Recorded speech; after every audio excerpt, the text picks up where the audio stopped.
आपका कदम कैबिनेट मंत्री के रूप में, और एक बहुत लंबा सफ़र आपका रहा है, चाहे वो उत्तराखंड के राज्यपाल के रूप में हो, और अगर खासकर बीजेपी की बात करें तो कई ऐसे पद हैं महत्वपूर्ण है जिस पे आप काबिज रही हैं और बहुत अच्छे से उसको निभाया है। लेकिन काफ़ी लंबा सफ़र रहा और उसके बाद आपको आज कैबिनेट मंत्री का पद मिला है। कैसे महसूस कर रही हैं इस पद, जब आपके लिए अनाउंसमेंट हुआ कि आपको कैबिनेट मंत्री का दर्जा दिया जा रहा है? नहीं, ये तो मैं पार्टी का धन्यवाद करती हूँ कि उन्होंने मुझे कैबिनेट मंत्री बना लिया है। माननीय महाराज जी योगी आदित्यनाथ जी का, जिन्होंने अपनी टीम का हिस्सा बनाया है मुझे। लेकिन मैं आपको ये बताना चाहूँगी, जिससे बड़े पद पर भी, गवर्नर का पद तो बहुत बड़ा होता है, उस पर भी रह चुकी हूँ। तो हम लोग एक सेवा भाव से कार्य करते हैं, तो बस यही लगता है कि एक सेवा करने का मौका मिला है और इसको अच्छे से निभाएंगे। तो क्या मतलब, जैसे अभी आपने खुद ही बताया कि एक काफी बड़ा पद, अहम पद था उत्तराखंड राज्यपाल का, उस पद से आपने खुद ही पद त्याग दिया और उसके बाद आपने सोचा कि आप एक्टिव पॉलिटिक्स, क्या महसूस किया? क्या जनता की सेवा इस तरीके बिल्कुल। से करने का आपने सोचा? मैं जब गवर्नर थी तो मेरे मन में ये भाव रहता था, कोविड के कारण बहुत लोगों के रोजगार छूट गए थे, घर परिवार छूट गए थे, लोग चल रहे थे अपनी जान बचाने के लिए। तो तब मैं महसूस करती थी राज्यपाल के नाते कि मुझे इन लोगों की सेवा करनी चाहिए, और मैं यही प्रार्थना करती थी कि प्रभु मुझे भी सेवा करने का मौका दो। और पता नहीं ऐसा अचानक हुआ कि मैंने त्यागपत्र दिया वहाँ राज्यपाल पद से, और मैं उत्तर प्रदेश में जो गरीब हैं, दलित हैं, पीड़ित हैं, उनकी सेवा के लिए चली आई। पार्टी ने मुझे मौका दिया, विधायक बनाया, और आज कैबिनेट बना के एक मुझे अहम जिम्मेदारी दी है, जो मैं काम उन गरीब पीड़ित दलित शोषितों के लिए करना चाहती हूँ, मैं वो कर पाऊंगी। बहुत बड़ी अगर आपके फेस की बात की जाए तो आपको काफ़ी अहम फेस माना जाता है, जाटव फेस।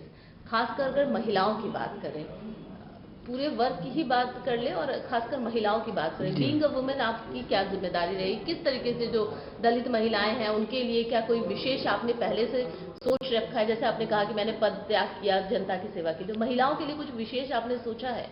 देखिए, मैं महिलाओं के लिए तो मैं आगरा की मेयर थी तब से लगातार काम कर रही हूँ, और मेरी फोकस महिला ही है, क्योंकि महिलाओं की थोड़ी कम सुनवाई होती है हर जगह ही। वो कहीं भी जाए तो उसको, एक तो उसको खुद ही थोड़ा कॉन्फिडेंस कम रहता है और अधिकारी भी कम सुनते हैं। तो मैं आगरा की मेयर थी तो मैंने एक नवचेतना जागृति संस्था के माध्यम से महिलाएं जो गरीब थी, दलित थी, पीड़ित थी, उनकी आवाज़ उठाई आगरा में, उनके साथ न्याय दिलाने का काम किया। उनकी बेटियां थी, उनके सामूहिक विवाह कराए, उन्हें जागरूक किया कि दहेज मत दो, सामूहिक विवाह करो। और हमने ये कार्य बहुत किया जब मैं आगरा की मेयर थी। तो मैं लगातार तब से लेके, तब भी जो विडो होती थी, हमारी गरीब महिलाएं होती थी, जो बुजुर्ग महिलाएं होती थी, उनके लिए मैं लगातार काम करती रहती थी। तो उस काम को मैंने रुकने नहीं दिया। मैं गवर्नर थी तब भी करती थी, मैं राष्ट्रीय महिला आयोग की सदस्य थी तब भी करती थी, और आज मुझे ये जिम्मेदारी मिली है कैबिनेट मंत्री की, मैं अभी भी वही कार्य करूंगी। एक बार फिर से अगर कैबिनेट मंत्री चूंकि आप बन चुकी, अगर महिला कल्याण विभाग आपको दिया जाए और आपकी रुचि भी खासकर उसमें है, किस तरीके से दायित्व का निर्वहन करेंगी? देखिए, मुझे पता नहीं कौन सा विभाग मिलेगा, लेकिन मैं जो भी विभाग मिलेगा, महिला मेरी आज भी फोकस रहेगी। मैं क्या, हमारे प्रधानमंत्री जी, हमारे मुख्यमंत्री सभी चाहते हैं कि महिला आर्थिक रूप से सशक्त हो, स्वावलंबित हो, स्वावलंबन करे, वो स्वयं ही अपने परिवार को और अच्छे से चलाए। तो वो सारे कार्य हम करेंगे, जो प्रधानमंत्री जी की योजनाएं, जो योगी जी की योजनाएं, उन्हें और कड़ाई से धरातल पर उतारेंगे, जमीन पर उतारेंगे, जिससे हमारे गांव तक की महिला सशक्त हो।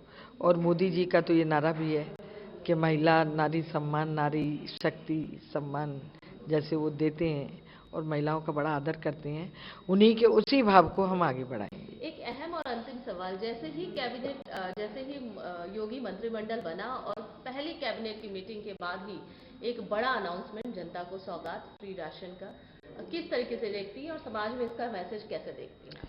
देखिए, इसका मैसेज तो अच्छा ही जा रहा है। हमने पिछले 2 वर्षों से लगभग हम निःशुल्क राशन दे रहे थे, क्योंकि उनके पतियों के काम छूट गए थे, नौकरी से वापस लौट आए थे, तो उनके घर कैसे चले।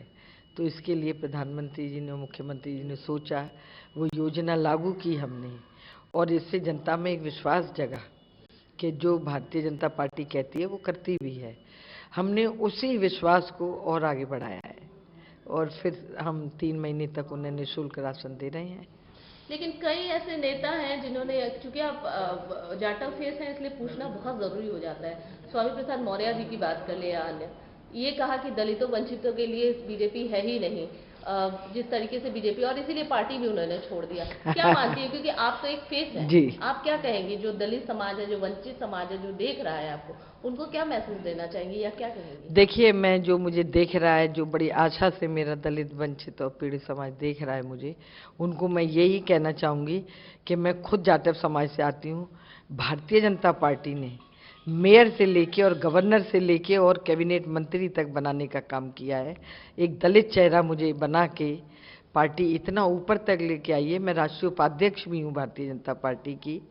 तो ये स्वामी प्रसाद मौर्य तो अवसरवादी थे, अवसर खोजने आए थे, उनको जो करना था वो करके चले गए, और आज उनकी क्या हालत है आप स्वयं देखिए।